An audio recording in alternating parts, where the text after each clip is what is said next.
Here we are at the fifth Sunday of Lent, and in case you haven't noticed by now, if you've been following along in a lectionary, the gospel readings are different. Now, the gospel readings that I've been using are part of a set of readings called the scrutinies. So in Catholicism, when someone's choosing to become a Christian or to be baptized or confirmed in the church, they go through a process that's called the Rite of Christian Initiation for adults, RCIA.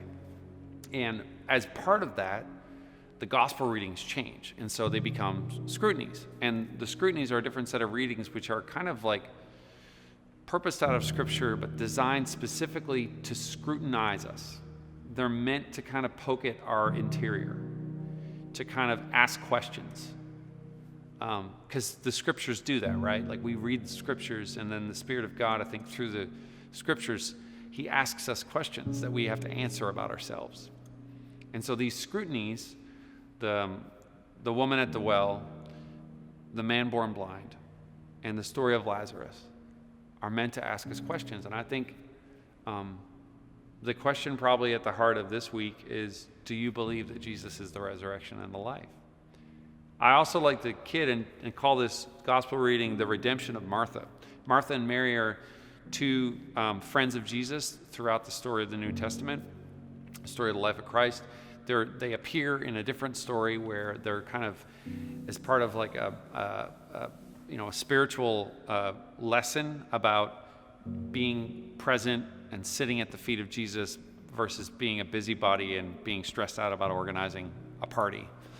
And that's how they often get used. You know, Martha's the pragmatist. She's the one who's getting things done. She's trying to like host everyone when everyone's at Martha and Mary's house. And Mary is just sitting at the feet of Jesus. Well, their brother Lazarus dies. He's sick. And Martha says, go get Jesus. And Jesus comes, and Martha's the one who appeals to him.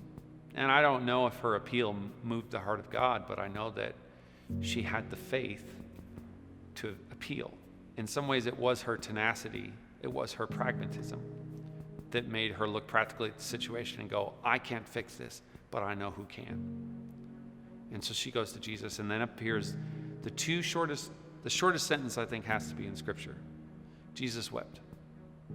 I don't know why that's not more popular than John 3:16. To me, it's almost in some ways more good news. Jesus wept. He wept for his friend. He wept for his friend's sisters.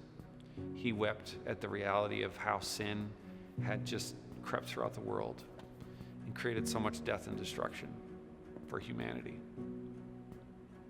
And out of that weeping comes new life, comes resurrection, comes Jesus saying, rolled away the stone. You know, in some ways he's forecasting his own resurrection. So, the good news for us is that God weeps with us.